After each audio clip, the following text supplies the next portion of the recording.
Let me call to order the October 17th meeting of the River Advisory Committee for the town of Exeter. I'm glad that we have a quorum in spite of the nor'easter that was just passing through. So, who is here? Terry is here, and Ginny is here, and Kathy is here, and Carl is here. And I'm here, so that's a quorum, we're good. Okay, the first item on the agenda is discussion of the draft minutes for the previous meeting. And one of our attendees here has pored over the minutes and found a flaw. In the second line, Carl Wickstrom. Carl has a C in it, Wickstrom does not. So that should be corrected. It's line 2 under convene the meeting. Other than that, I read the earlier draft of the minutes and conversed with Celeste about things I saw, and she corrected all those problems. So I don't have anything more to say. Who else has read the minutes and found things that need to be fixed so we won't be embarrassed or have... I don't think I was here, right? Or I was not at that meeting. we won't be embarrassed or have criminally negligent misinformation in our minutes. Okay, so all in favor of approving these minutes?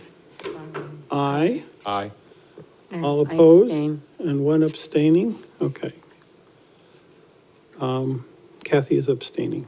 I wasn't here. We have to say all that into the microphone because otherwise Celeste doesn't know who did what. You have to help her along here. Okay, so everybody speak into the microphone. Next item on the agenda is the update that we get from Paul. And what he said in an email to me was there is no update today, and he wasn't going to be available this afternoon. There is no update for the pickpocket breach update or the emergency action plan.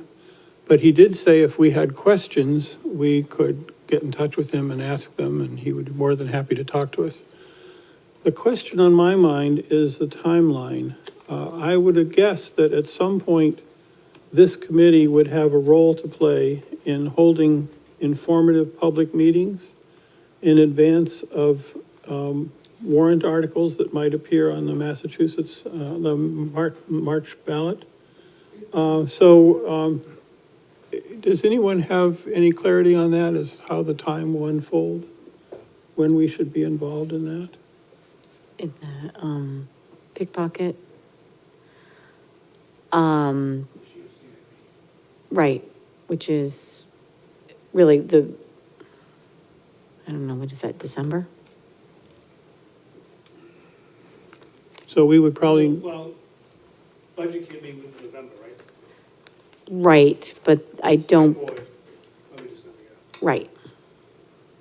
and I have a vague remembrance that there was like a $40,000 fee that was already in place to do some breach testing or whatever. And then there's $370,000 that was to be approved later when it could go. That to a the warrant. 40,000 is a CIP, I believe, yes. Yeah, see, Right. and is that underway? That's been approved? No, Oh, it's- that, all we of don't that is- discuss that until December. December, First, the okay. Budget Recommendations Committee, which, their first real meeting is tomorrow, all day. And it goes, and they meet into November. And then, usually the CIPs are talked about, and it's really amongst themselves, not anybody from the outside. Unless it's, DPW they may have questions for DPW. And then, the select board then takes that up. And then it goes on, and then whatever the select board decides goes on the warrant. So it sounds like we might have a December meeting to discuss where we are, and then a January meeting or a January timeframe, we might have informative public meetings to let people know what's developing. Are you talking about a different meeting than the third Thursday meeting or Yeah, an additional meeting? we have- I also was thinking we might want to move the That's the week before Christmas week. I know, that's a I might want to problem move that too. up anyway. It's going to be. But in the past, for the dam removal, we had meetings in the town hall and invited the public in the evening to hear people speak about all the options and what was. Okay, so you're talking about Prior to the March, a more, not that this isn't a public meeting, it is, Right. anybody can come, but room for more people to right, comment. and there would be opportunity for people to ask questions, particularly about whatever articles might appear on their warrant, so. Okay. Yeah, but this isn't removing a dam, this is No. just the preliminary, so I don't see that being, because, I don't see that being a, something, the public hearing will be part of the, select board. And I will say, we have and Don knows this, he's on the, and he's also, you're on the budget recommendations committee, but they have a lot to think about this year because, and I'm probably gonna, as many times as I can be up at the microphone, let people know that the budget that is going forth to them is an increase of 7 point something percent, and I should know that percentage, but. I should too. And obviously, that's really not where we want the budget to be. So that their job is to, I mean, in my mind, I'm only one select person. So, the scary part is that, the water, budget is up, I want to say 14%, and the sewer budget is up 48.5%. So we're going to have to make some decisions and, because how does that impact families and taxpayers in town? And, I don't know if the Pickpocket Dam project is going to be pushed back because we can't afford to do everything. I don't know. I don't know where it's going to end up. So that's going to be a process. But, we're going to have to make some decisions as a town, what we can do and what we can't do. What are our needs and what are our wants? And especially in light of, what we've just taken on was the sewer treatment plant, which was $54 million. And it's going to impact everybody, at least 70% of the people in town. So we really have to make some decisions. We have Don Clement at the microphone. So I just want to say, I'm on the subcommittee, budget subcommittee for the DPW. And actually, we met most of the day yesterday, going through the Department of Public Works' budget, just the general fund budget, not the water and sewer. And one of the topics was the CIP. And Paul did talk briefly about, and the CIP, and Kathy is correct. This, what is hopefully to put forth on a CIP, capital improvements program for this year, for this March, is about I can't remember, it was 330 or 370,000 dollars. But it's just an analysis. It's an analysis to come up with different recommendations to correct the dam deficiency problem that the DES has issued to us. So it does not, we don't know whether it means taking down the dam,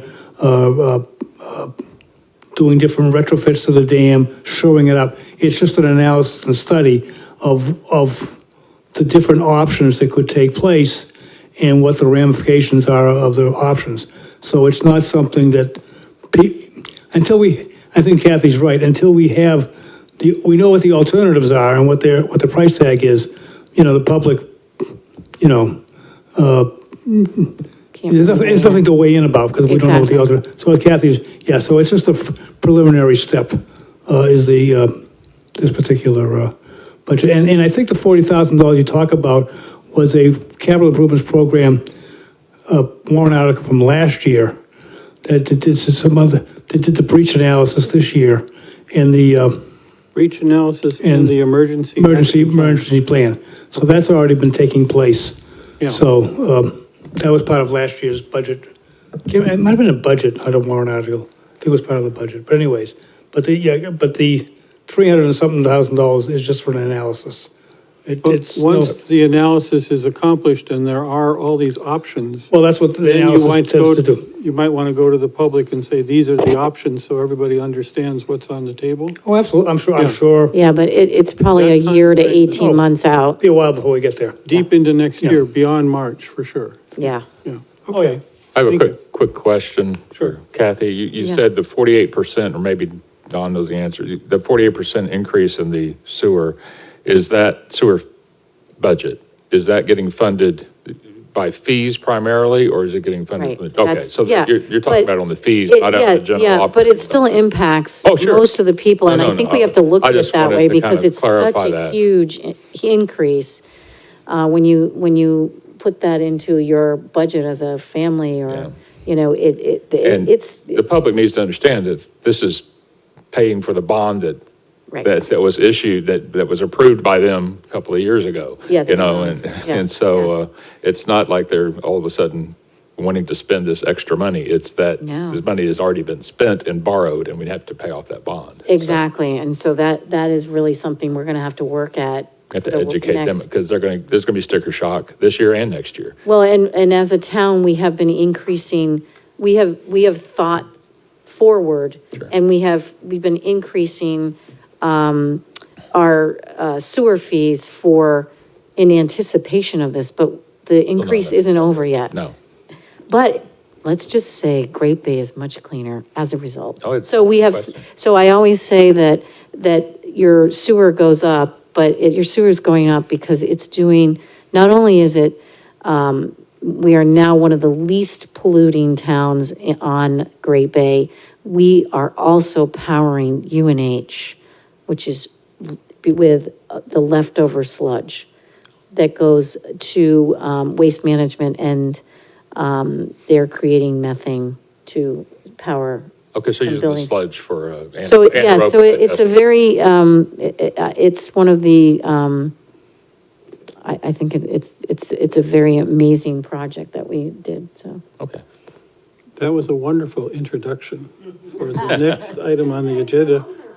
I'm sorry, do you have pictures of the water before and after though? I don't, and I don't even have a really good shot yet of the new facility, because I haven't toured it yet, but I will.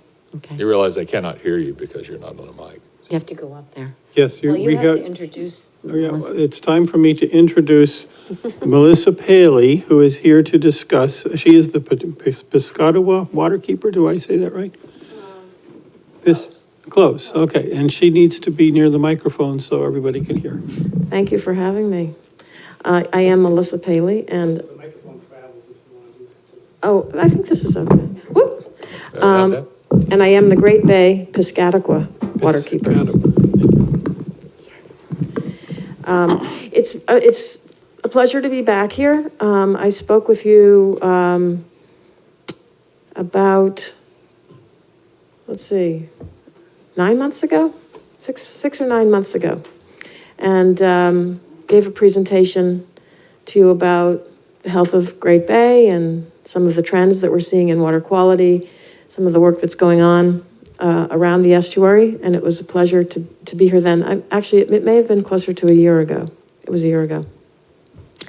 And so I don't want to repeat entirely what I presented back then. Some of this is a little repetition, but I thought I'd take it a little bit further and talk about some of the specific kinds of initiatives that you as the River Committee, Advisory Committee might consider, and where we see some of our greatest progress and opportunities.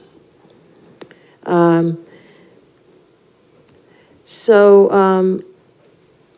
me try to get one slide. There we go.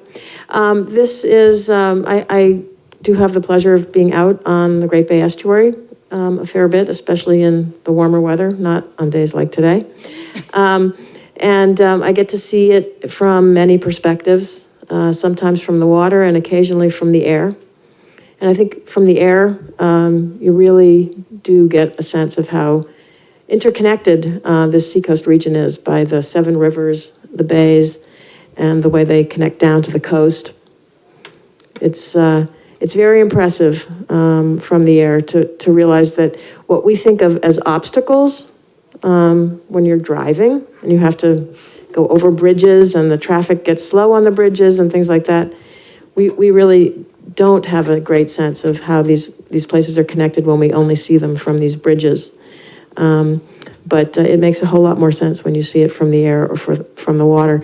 If you could strip away the town boundaries and state boundaries and think of this estuary as an interconnected system, what you see is, again, this network of 7 rivers that flow through 52 communities in 2 states.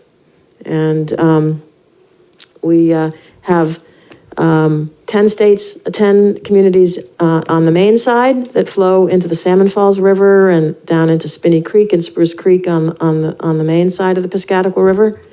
And we have 42 communities that live around the other 6 rivers that make up this estuary. And an estuary is, as you well know, this unique ecosystem where you have fresh water coming from inland and salt water coming from the tides in the ocean.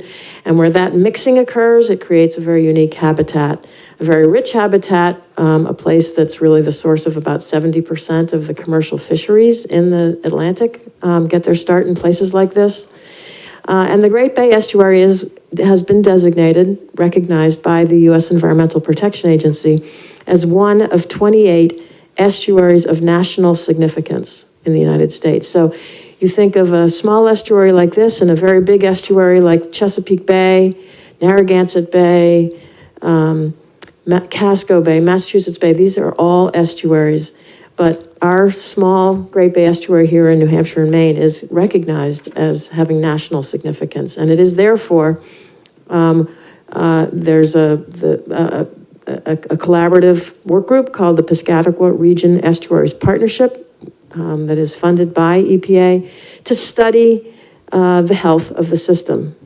Now, for many, many years, the health of the system was in terrific decline, and I'll discuss that in a moment. But let's just zoom in now a little closer. This is probably the way we tend to think of things, by how the roads intersect. So since I have a great little cursor here, laser thing, pointer, I'll use it. So here's the main stem of the Piscataqua, and again, the state line between New Hampshire and Maine runs right down the middle of that. And then if you come around, this is the Cachiko River up here in Dover, the Bellamy River, also coming in from Dover, the Oyster River, which goes up into Durham. We have the Lamprey River going up to Newmarket. Here we are down here on the Exeter Squamscott River. And then we have the small Winnicott River down here in this part. Now this lobe of the octopus, as I call it, the big body, is Great Bay. We consider these 2 sections Little Bay, lower and upper, and then the river itself. But the whole system together is considered the Great Bay Piscataqua Estuary. Okay, let's advance. There we go. So if you back out, you can see what we call, the watersheds of each of these major rivers. And here we are down here in the watershed of the Exeter Squamscott River, the 11 communities through which this river flows.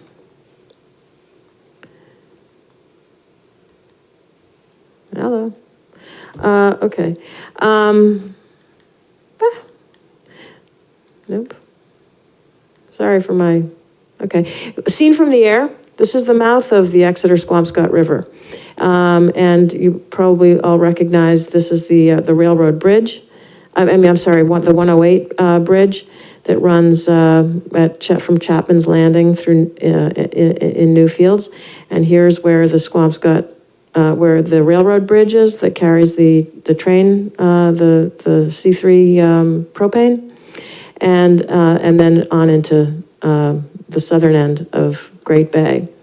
Now, this summer I had the great pleasure of actually taking 3 boat trips with quite a few members of boards and council and commissions here in Exeter.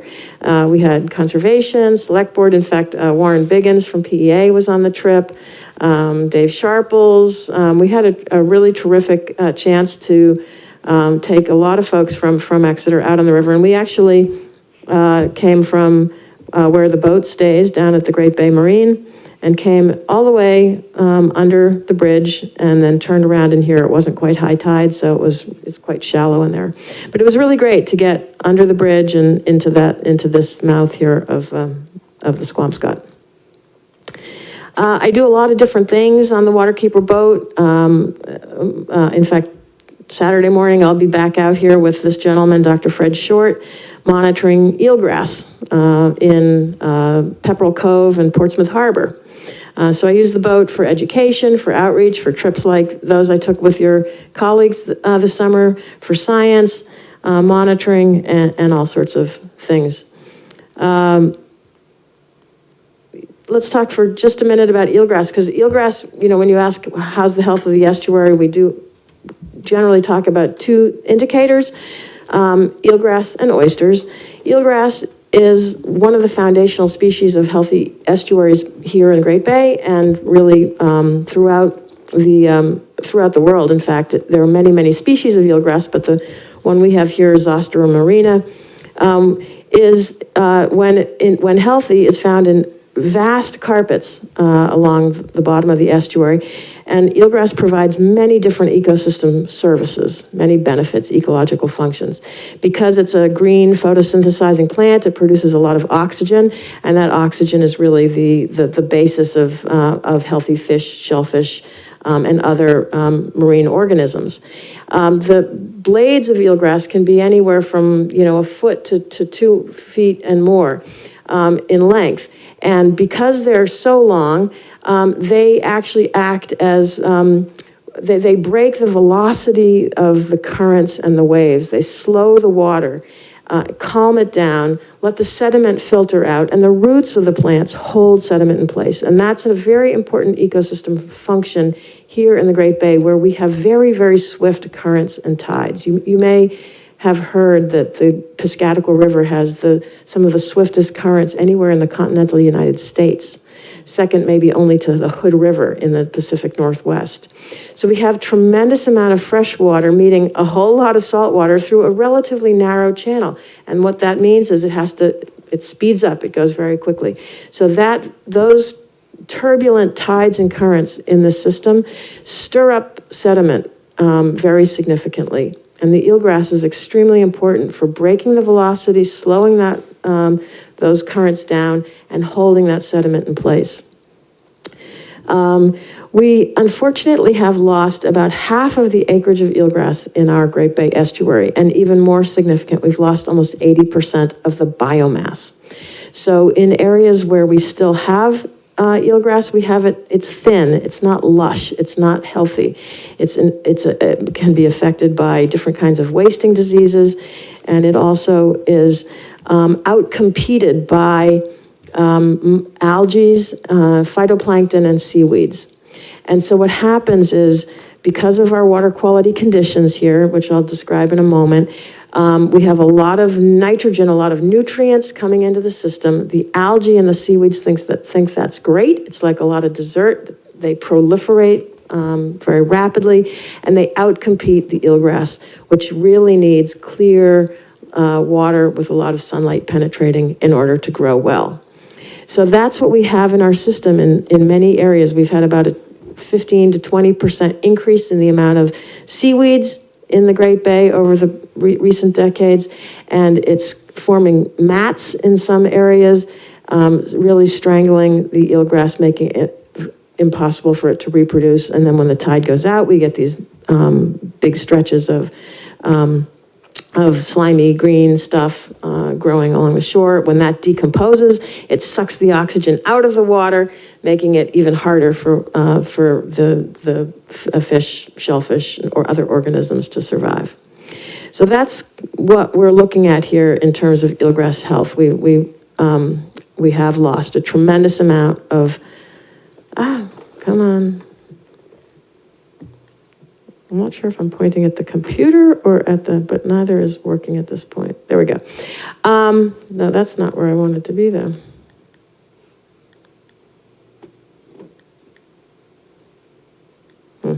Okay. This is a map that shows you where we use 1996 as a benchmark for eel grass distribution in the estuary, where we are over a 20-year period, showing that 50% loss in acreage. Here's another representation showing, again, having gone from about 2,600 acres down to about 1,400 acres where we are now. Oysters, another cornerstone species of a healthy estuary. Here in the Great Bay, back in the 90s, we had 25 million oysters in the Great Bay estuary. And that number of oysters are very effective filter feeders. They, about 20 to 30 gallons of water a day, and a single oyster can filter and remove the algae and sediment and other particles that are in the water. When we had 25 million oysters in the system, the oysters could filter the entire volume of the estuary in 4 days, every 4 days. So a really remarkable component of a healthy estuary. Oysters, we lost about 90% of the oysters in the system in the 90s due to a couple different pathogens that came up from the mid-Atlantic.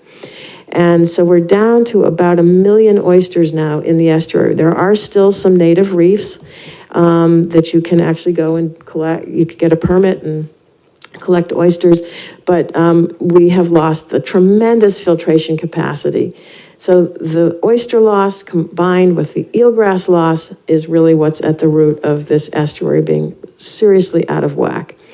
So the State of Our Estuaries Report is the report that comes out every 5 years from the Piscataqua Region Estuaries Partnership, the most recent of which came out in 2018. So it was actually released almost 2 years ago in December of 2017. And what it shows is that for 12 of 16 indicators, we have negative or cautionary trends. So we're making some headway in certain areas, the blue.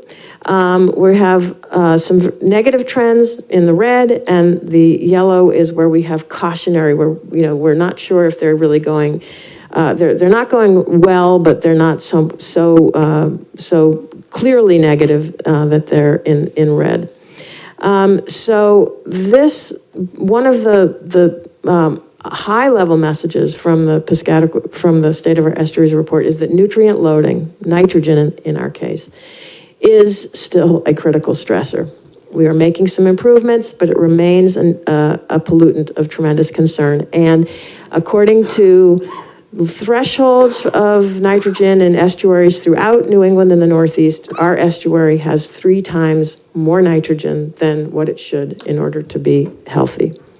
So that's why, you've just been talking about this phenomenal work that has happened here in Exeter to rebuild your wastewater treatment plant at a tremendous cost, $53 or $4 or $6, $5 or whatever. $1 million, which was, as you say, approved by the voters, recognizing that this was a piece of infrastructure, critical infrastructure in this community. That had become antiquated and was highly polluting. That is, now Exeter is one of 18 wastewater treatment plants in the Great Bay system. So it wasn't just Exeter that had a polluting wastewater treatment plant. There are many, many others around the system, around this estuary and around this watershed. So let's go back and look at wastewater from sewage treatment plants. You can see here that if you look at all the nitrogen in the system, sort of a pie chart, the amount of nitrogen coming into the system from wastewater treatment facilities alone is about 1/3 of the total nitrogen load. So here, this community has spent 50-something million dollars. Portsmouth is, when Pierce Island comes online next year, that's a $91 million facility. Newmarket's $14 million facility. These are all investments, very serious investments communities have made to address 1/3 of the nitrogen problem in our estuary. So but it's the 1/3 that is in many ways the most technically feasible place to make substantial reductions, right? The other 2/3 of the nitrogen that comes into our system comes from all these non-point sources, these other stormwater carried by rainwater every time it rains, carrying nitrogen from the land surface into the water surface. So let's talk about this was the consent decree, the court order that Exeter has been under to upgrade its wastewater treatment plant, and as we've discussed, has done an incredible job and is, as Kathy points out, really discharging three-ish micrograms per liter of nitrogen, down from I think it was probably in the 30s. So we have an order of magnitude less nitrogen getting in to the Squamscott River and hence Great Bay through your upgraded system. This is actually an old photo, so pardon me for that. But there you see where the facility is on the exit. This is again an old shot of the Pierce Island plant that will be coming online in 2020. A very big and important construction project. This is from Dover. Dover has invested a considerable amount of money to upgrade their wastewater plant, as has Rochester, as has Newington, and others. So we have made really important gains, and we are beginning to see positive trends in water quality from these wastewater upgrades. So let's talk about how we're going to go after the other 2/3, because this is an area where I think we have a lot of opportunity, and I think and hope that the River Advisory Committee could play a role in moving the community toward more effective stormwater management and other kinds of nutrient reductions. This chart, we affectionately call it the Gibbon-Piss study, the Great Bay non-point nutrient study done in 2014. And this is where what we generally kind of agree that the sources of nitrogen getting into the estuary from non-wastewater treatment sources, that probably about 1/3 is coming from septic systems. And this is not specific to Exeter, this is for the estuary as a whole. In our estuary, we have about a population of about 400,000 now.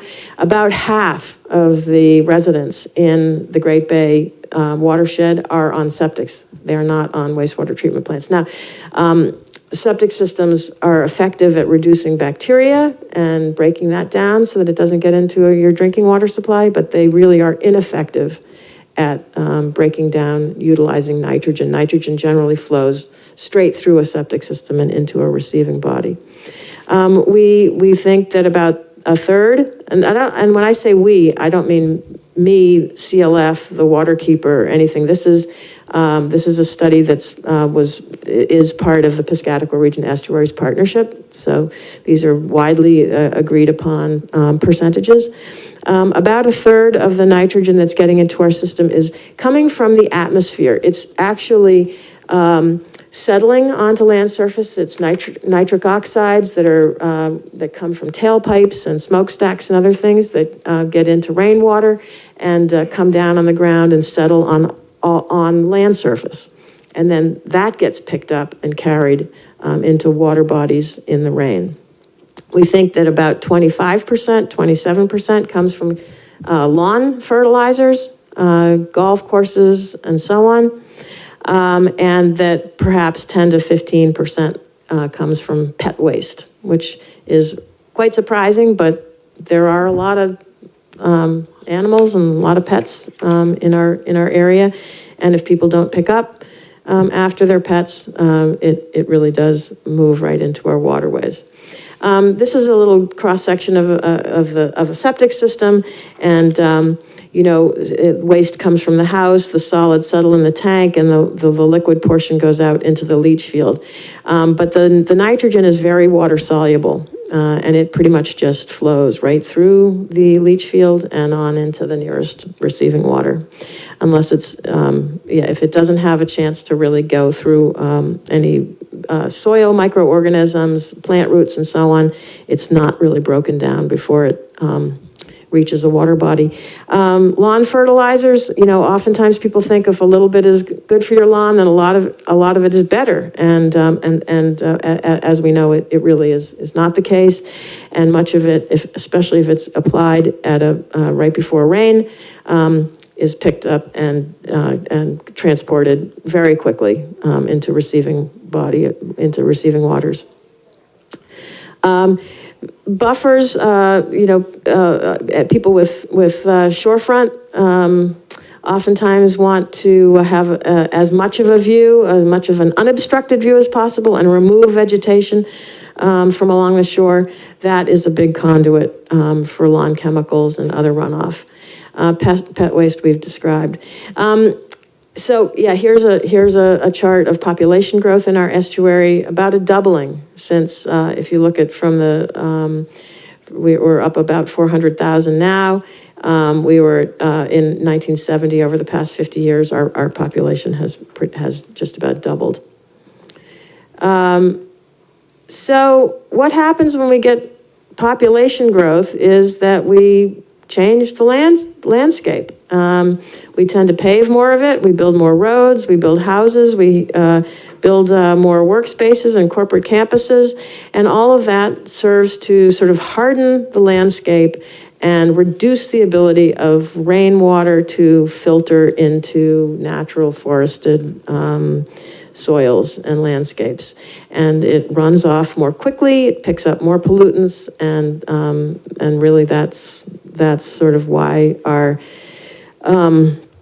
our population growth, I'm sorry, I'm trying to get back to this slide. Yeah, so that as our population grows, and especially the kinds of land use changes that we experience anymore, where people build larger homes and corporate campuses are bigger. We used to work more in central cities and downtowns. Now we have, sprawling land use patterns. All of that produces more and more, exponentially more hardened, impervious surfaces that are conduits for pollution.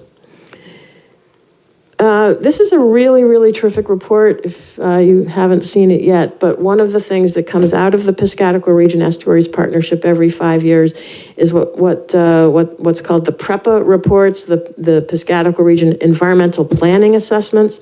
And this is the 2015, the last time these PREPA reports were done was 2015. They're undergoing updates now, will be released in 2020. But there are PREPA reports for each of the watersheds, each of the seven,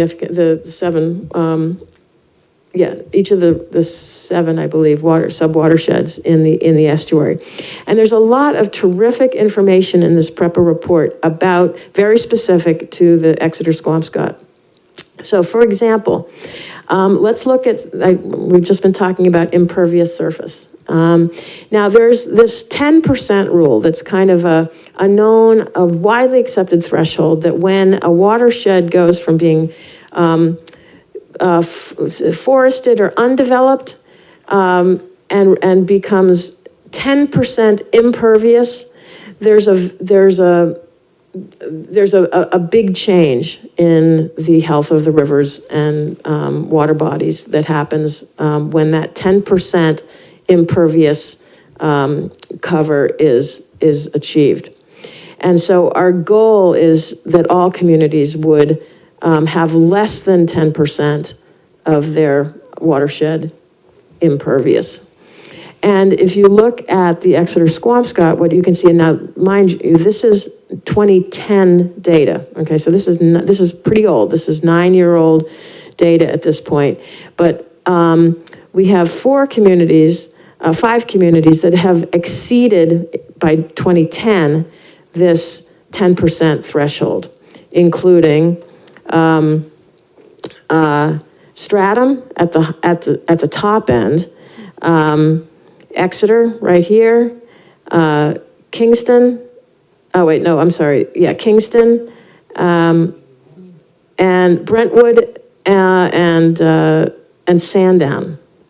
So now, anyone who's been watching what's gone on in the last 9 years, if you look around, coming down Route 33, if you look what's gone on in parts of Exeter, in Epping, well, Epping's outside of this, that's the Lamprey.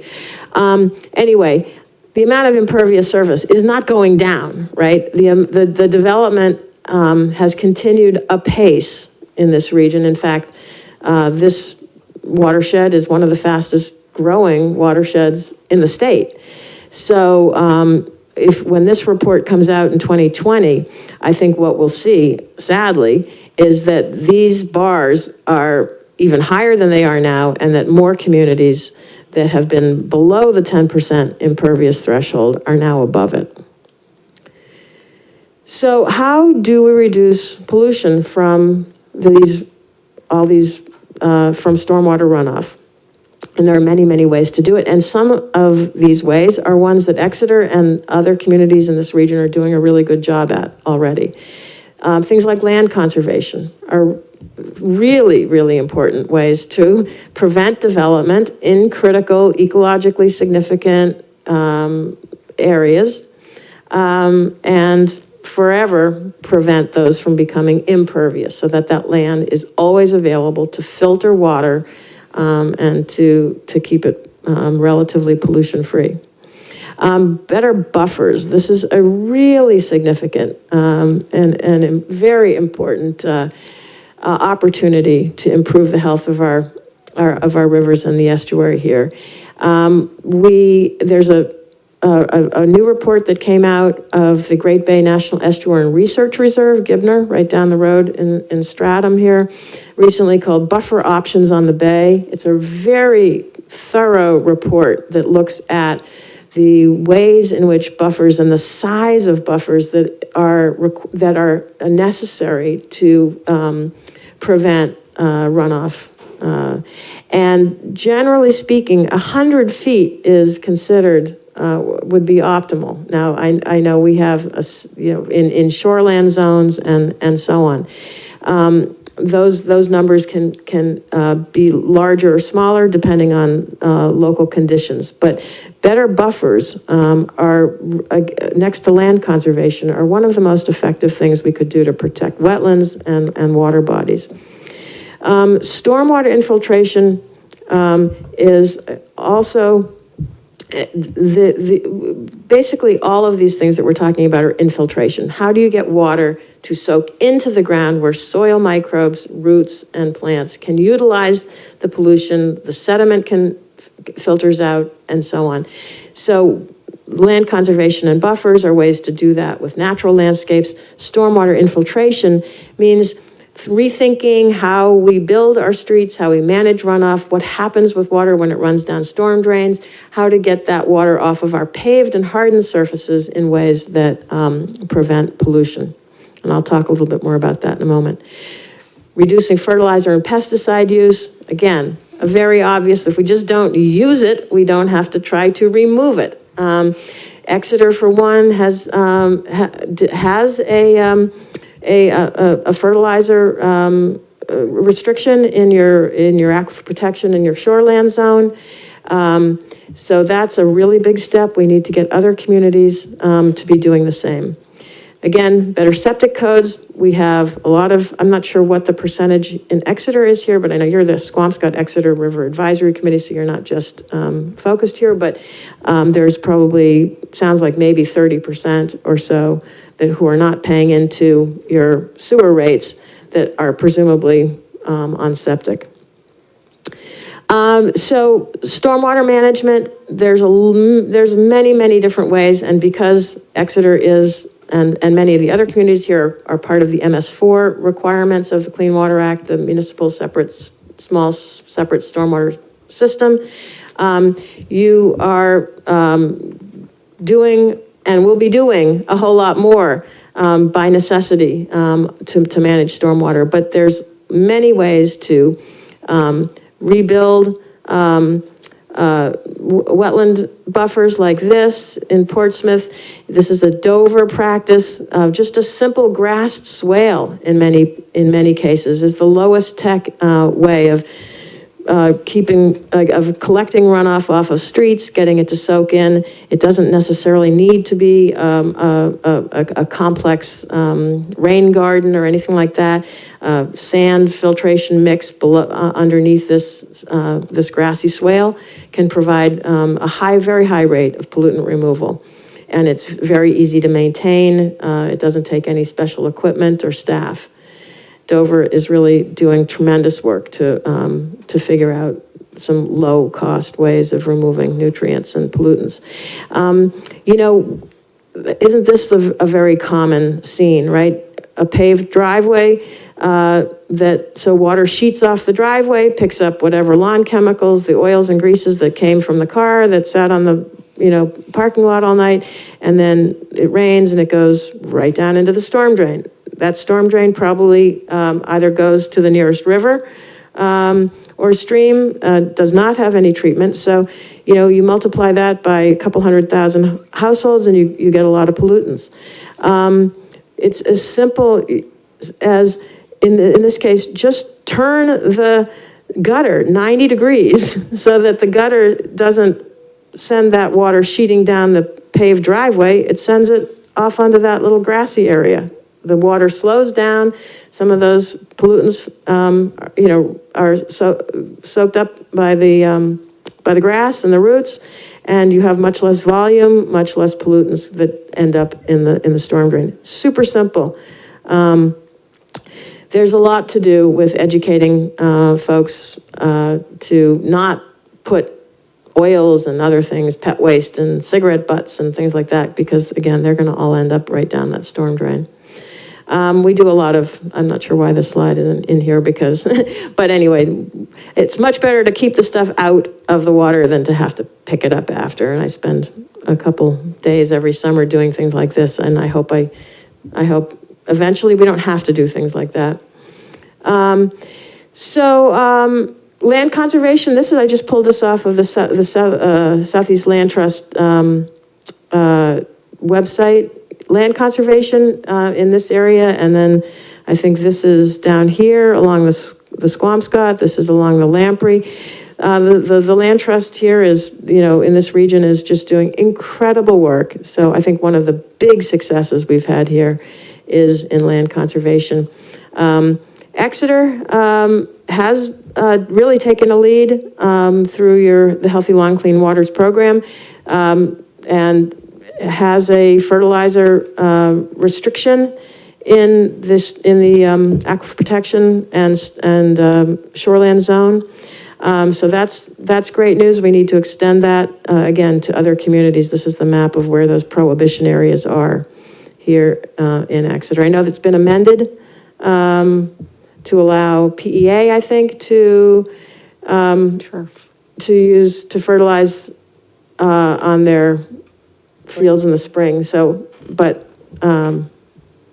it's still a very important issue. Yep. And you've done good work.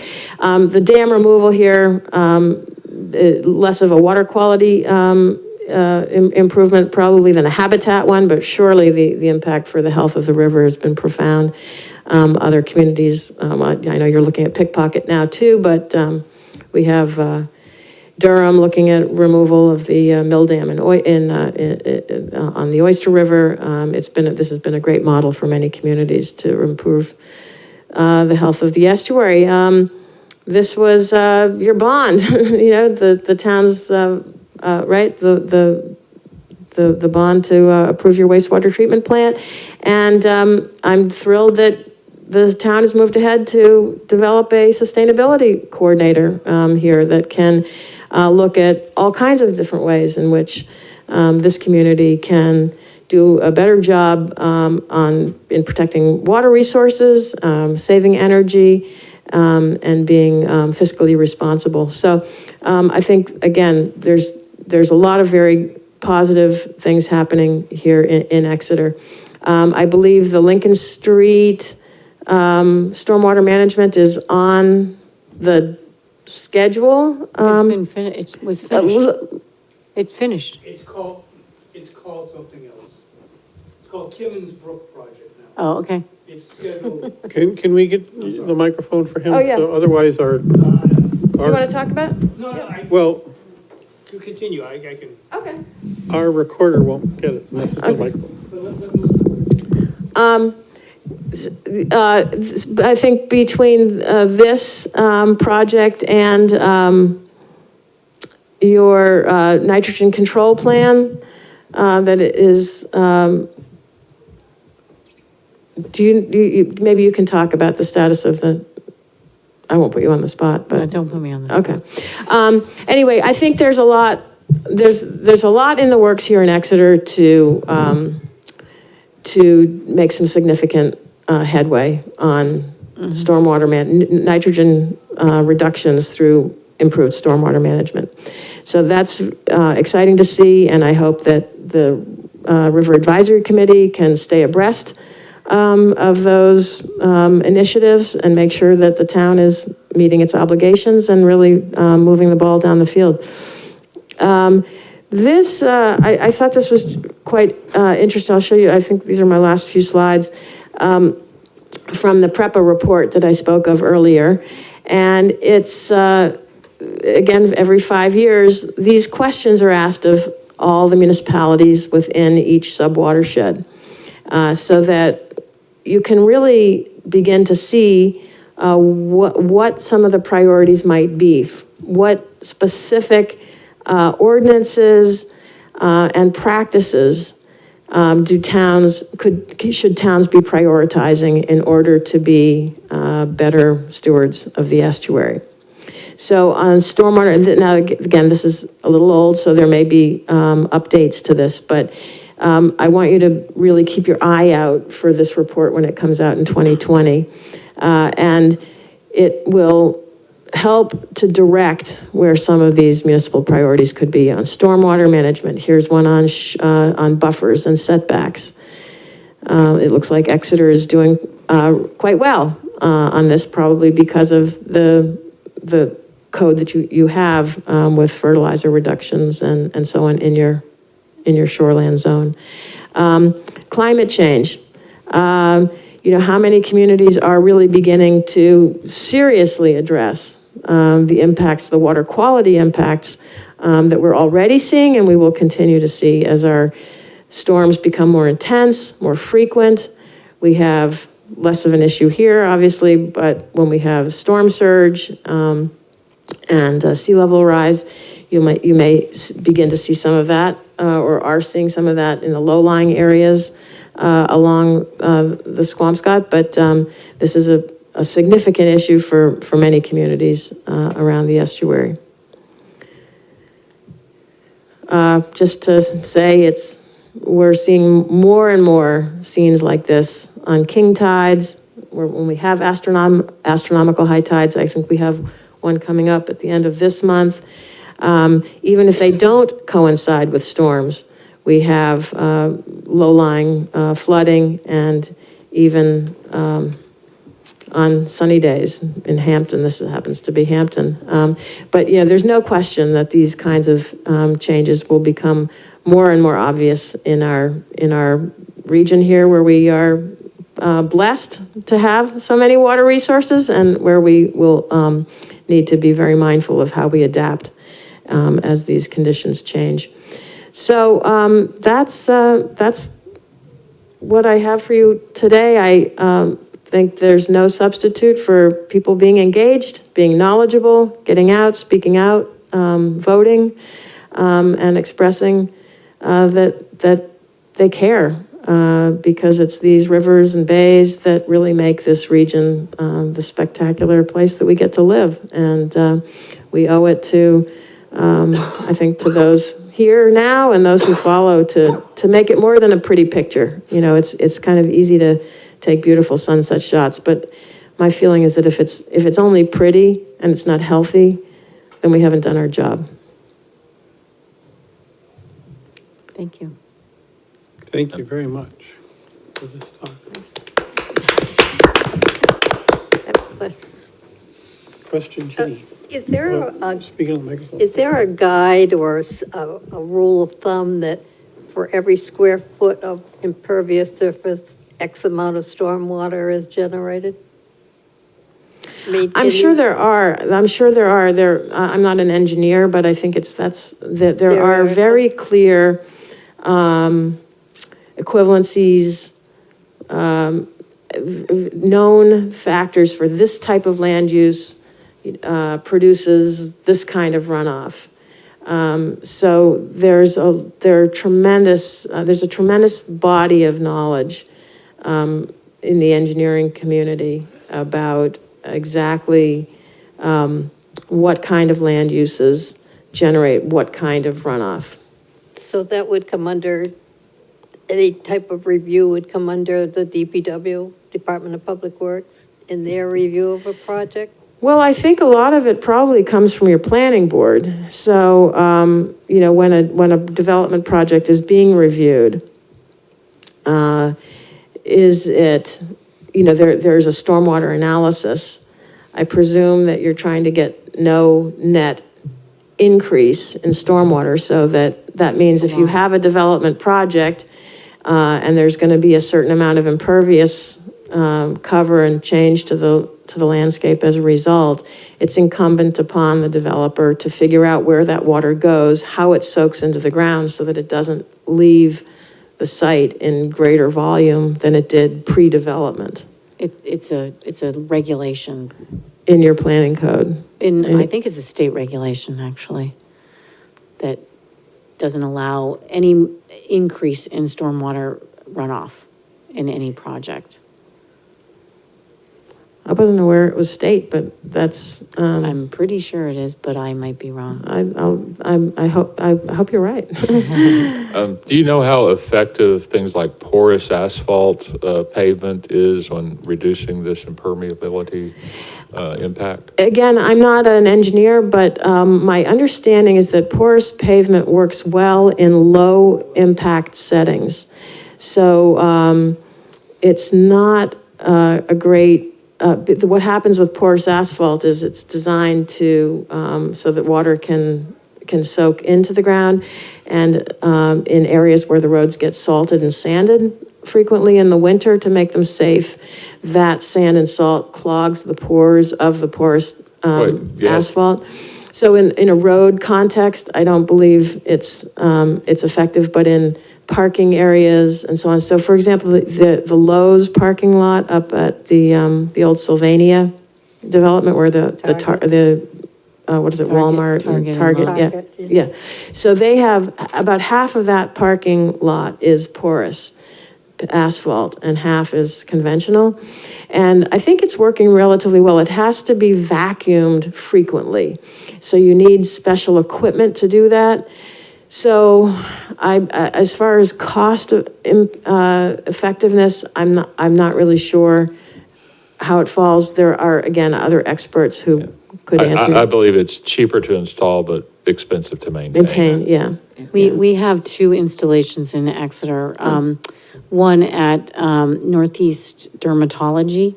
And I noticed the other day that they had to replace it, and it's not that old. I won't, the hospital owns that property and they had to repave it. So I want to ask why that was.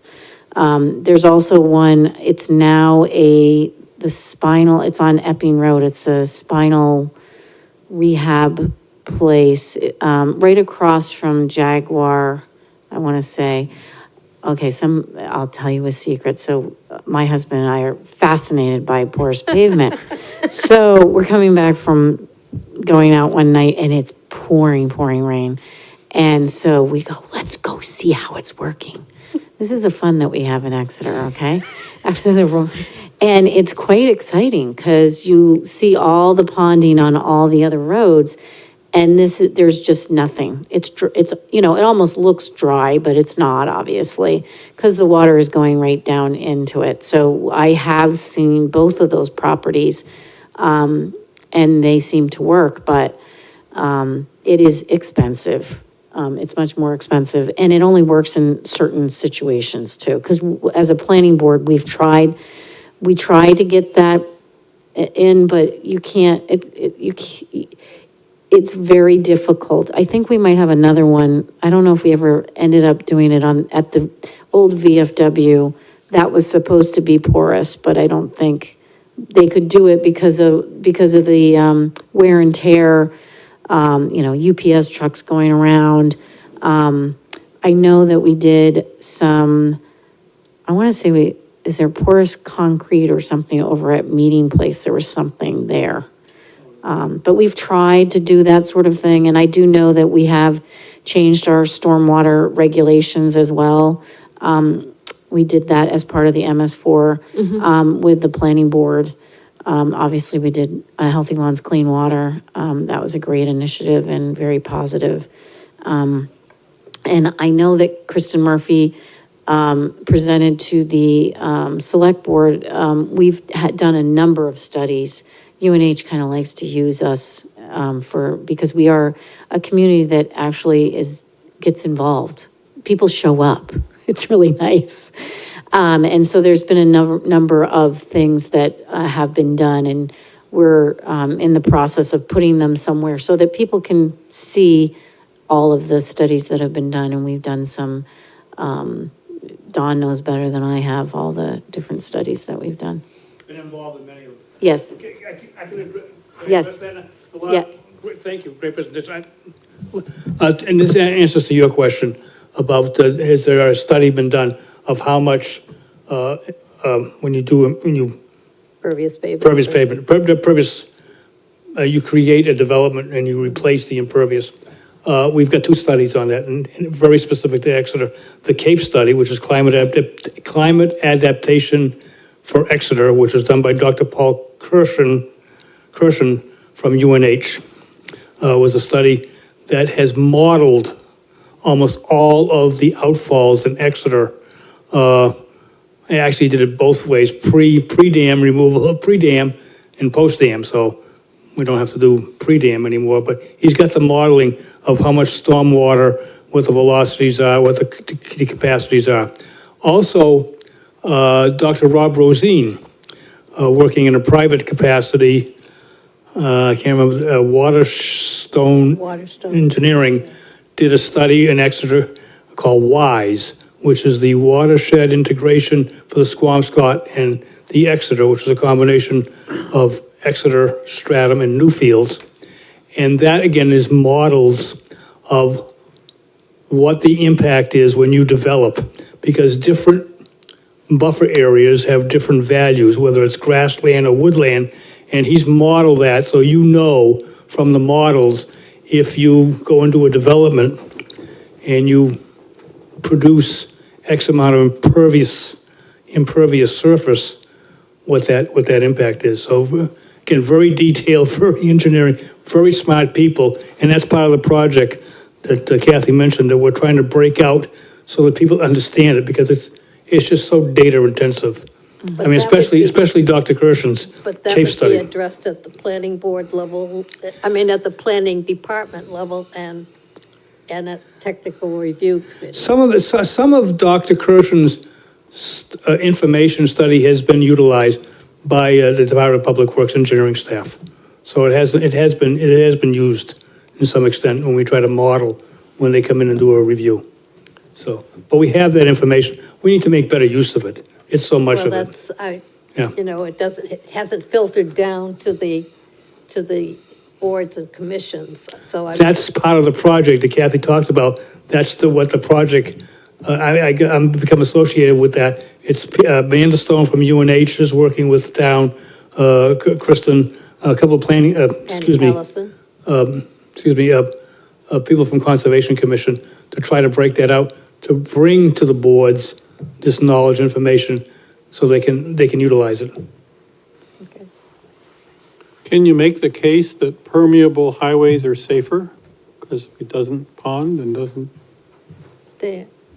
seems like you could make that case. I wouldn't know, I'm not, I again, think the being- problem with some of these is you can't use the typical snow plow blade that you use. And so you have to, it's a different animal. But I do believe they were doing some experimenting on 95 at one point with some permeable surface, pervious surface, like on the sides, but it just, you can't, it's just not ready for prime time, really. You can't mean- use heavy equipment on it. I Yeah. mean, just trucks. Yeah, Or you- exactly. yeah. So you really have to watch, and you can't, you have to use a whole different melting system. I know that they had a big learning curve up at, where Northeast Dermatology is, so. Yeah, I just want to put in a final kudos to the town on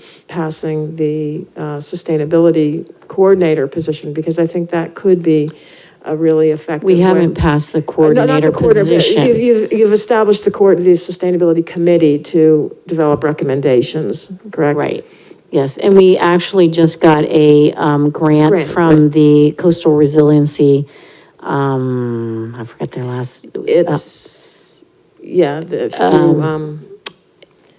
the Rockingham Planning Commission. Yes, we did. We got a $10,000 really, and we, I think it's 2,000 that we gave, and then there was some volunteering, volunteering.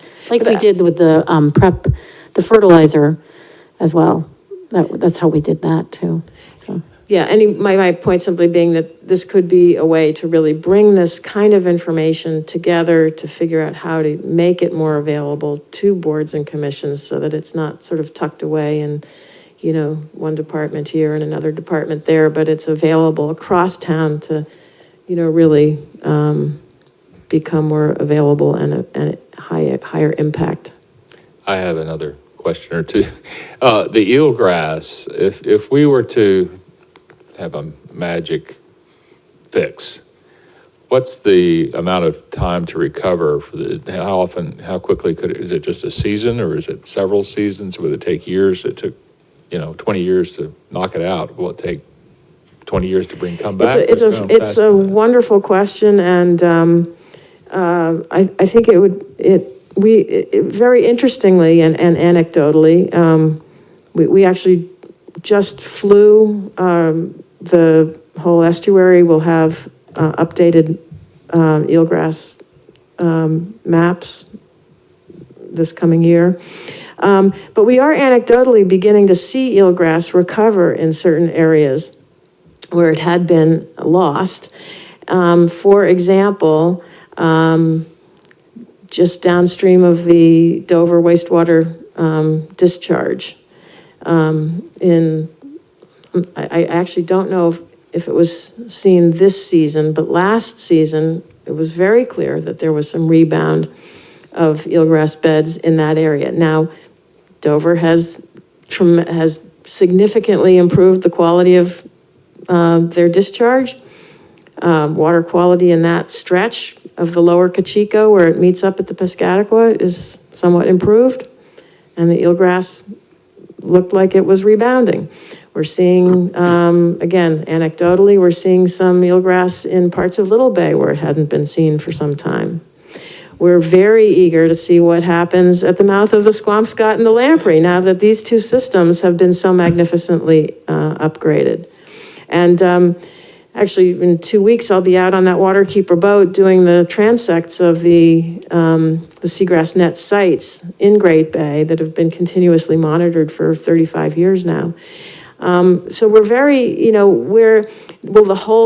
we expect to see massive rebound in a year or two? Probably not, but we believe that these water quality improvements will lead to improved conditions that permit this eelgrass to rebound. Now, we look at the Chesapeake as a model. Chesapeake for 40 years has been, doing unbelievable work to reduce pollution, especially nutrient-related pollution. And they're seeing eelgrass recovery in that estuary. So we're cautiously optimistic. Okay. Yeah, but it will take years. And I know, a big portion is the septic contribution, which we, Right. as, have a whole lot of control over as a water system. But what's the status on the technology for septic systems to somehow disperse their effluent instead of going directly into the watershed? Yeah, another one of my favorite topics, septic systems. It's kind of like you with porous pavement. People are like, really? But yeah, there is some really interesting, innovative technology, I think, that could be serious game changers on the septic front. And in fact, I have a seat on the newly established Septic System Study Commission that the state legislature approved last year. We've had our first meeting in September, have another one coming up next week, but we're really sort of looking at septic systems in the shoreline zone and what can we do to try to reduce the impact. One, obviously, is extending sewer lines. So, for example, Portsmouth is extending a sewer line to a septic-served area now along Sagamore Creek. I thought that was not, because people just spent so much money on their septic. It's to be determined whether, how and when people will connect, but the Okay. sewer line will be extended. Okay. And that actually is part of Portsmouth's mitigation commitment as part of their consent decree. So anyway, that's one solution, is to try to get more people onto high-performing sewage treatment facilities like the one you have. But again, that takes money. But in terms of retrofits, there are some I think some really promising technologies available, retrofit technologies that do not cost a lot of money and that do create aerobic conditions that break down nitrogen. Okay. So it's not just dispersing, it's actually doing more treatment within the system. Right. Yeah, there's one technology I've become aware of, and I do not have any connection to this company, but I'm very excited about it. It's called Sludge Hammer. Check it out. And it's a canister that inserts into the holding tank with a small electric fan that keeps air going through the tank. And this canister is tightly wrapped a rubber medium that's charged with bacteria, and it keeps it converts the anaerobic to an aerobic digestion, and they're getting like 85-90% nitrogen removal, and this unit for a household costs like $3,000 or $4,000. Yeah. So I think there's a lot of opportunity to retrofit existing septic systems in ways that will produce much improved. That would be great. Yeah. Thank you. Yeah. Is a failed septic system, does it produce more nitrogen than a system that's working? Probably somewhat more, but I think the big issue is that in a failed septic systems, it's the solids and everything else that are just going out into the environment, not just the... Have you thought of a program to just do inspections? Oh, sure, yeah. I mean, I think a lot of areas are, when, like, during property transfers and things like that, Right. A home inspection generally will detect a failed septic system. But that's only when they sell. But that's only when they sell, or when there's a known water quality problem that gets tracked back through any number of means, like dye tests or canine sniffing tests and things like that, to identify failed systems. So yeah, there's definitely work to do on identifying and correcting failed systems, but the bigger issue is that even properly functioning septic systems are still water pollution problems from a nitrogen point of view.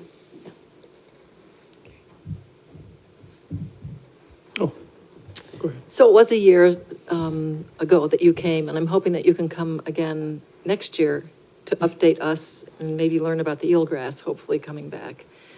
My question has to do with pet waste contributing approximately 10%. What about farm animals? Yeah, farm animals, I think it's both. Animals. Yeah, animals. Wild We don't have a lot of agriculture in this watershed. We have some, but not like the Chesapeake or Champlain or other watersheds where there's a tremendous amount of agriculture. So in our area, perhaps you know, Don, how it breaks down between farming and pets. But I don't have that breakdown. I know on the chart, the percentage was animal waste, which includes pet waste. There are some agriculture in our watershed that I know of. For example, up along the Swampscott, I don't want to name any individual, but there's extensive, some dairy farms up there. If you go up into East Kingston, up on Route 107, there's a large agricultural area there. So that's a contributor to the nitrogen problem, along with pet waste. I don't want to diminish the issue with pet waste, but I mean, it's also agriculture. So it depends where you are in the watershed. In downtown, actually, you don't have an awful lot of agriculture, but if you start moving out into remember, it's just the entire watershed, and as Melissa talked about, the watershed extends all the way from downtown Portsmouth all the way to Wakefield, up on Route 16, up in, the Ossipee area. So it's a very large watershed. And, you get in those smaller communities, up there, they have an awful lot more of agriculture. yeah, in my own town, Kittery, we have a farm, the last working dairy farm actually in Kittery that the Kittery Land Trust conserved. It's still a working dairy farm, but we worked with the farmer there to get NRCS funding to increase the buffer along Spruce Creek. That farm has about a mile of buffer on Spruce Creek that flows right into Portsmouth, into Pepperell Cove, Portsmouth Harbor. But by increasing the buffer, we expect that we're going to substantially reduce the amount of runoff from that farm. So there certainly are farm issues in the watershed, but I think there are some very good solutions as well. DPW did a little handout and information about cleaning up after your dog and how important it was to, Yeah. like when this first started. It's got to be 3 or 4 years now. So it's somewhere in the DPW website. That's actually part of the MS4, some of the Yeah. requirements that are required of the towns, MS4 towns, is to do a better job on education on pet waste, leaf litter. Leaf litter, I think you mentioned Dr. Robert Rosine at Waterstone Engineering. A lot of his analyses and models show that leaf litter collection is one of the lowest cost ways to reduce nitrogen runoff, and street sweeping and leaf litter, try to keep that stuff from getting into the, just from running off, but pet waste. So those are some of the components of the MS4's leaf litter and pet waste education. Yeah, and that's what we did. Well, thank you so much. Thank you. Thank you. Thank you very much. And do come back next year. That would be good to get an update. Okay, we need to move on with the rest of the agenda. And the first thing is the plan to have Mindy Mesmer come in November. Is that going on? Yes, and I have to leave. But Mindy is set for November. It's going to be the 21st at 3 November o'clock. 21st Yeah. at 3. I'll have her be in touch with you again. like Okay, we did with so, yeah, Melissa. we'll get that together. That's on the go list. Okay, the other one was that we wanted to plan to host Kevin Leonard to present details related to the Exeter Library renovation along the Exeter River. And I was hoping I could get Paul to make connections there, but I don't know who is involved with him. But we'd like to have him come and present some of the plan that's going on with the, There isn't a river walk that's planned for that. well, there's renovations to the library. Right, and I know that, let me tell you, because I'm working with them, one of my other things that I'm doing, they are going in front of the Squamscott River Tuesday night. next Tuesday, right, at 7 o'clock, to discuss that, so, Tuesday, 7:00 PM? yeah. Yeah, okay. And that'll be here at this Yeah. No, that's at RPC. RPC office downtown. RPC Yeah. office? Okay, well, I guess at some point, we'd like to have him come and present to us what It's the still plan is. preliminary. But if it's still preliminary, we have time to sort that out, I guess. Yeah, they, so that is part of their, yeah,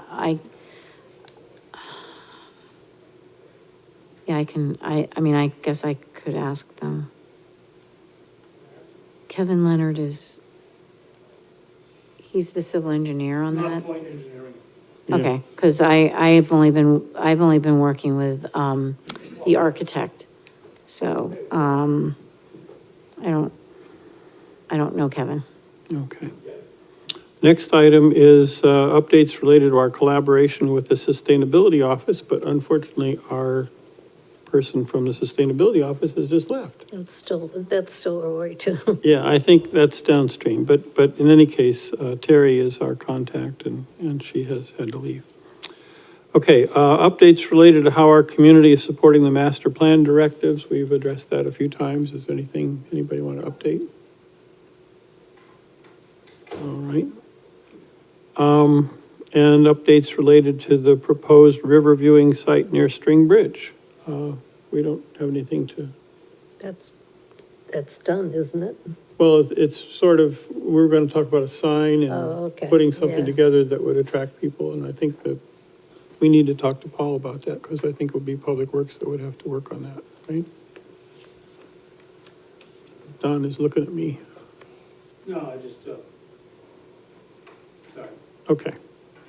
Well, it's on the agenda. I think I'll leave it on the agenda until we know it can go away. But I think the last thing we were talking about was a sign that would describe what you see if you're there at the right moment when the fish are coming up the river. Other business. I notice we have a full house of crowded people who may want to step forward and say something. All right. Any public comment? I think we're close to asking if we can move to adjourn. We still have a quorum? Move Yes, to we do. adjourn. All right. Kathy has moved to adjourn. I'll second. Jenny has seconded it, and all in favor? Aye. Aye. All abstaining? All, I guess it was unanimous. Okay.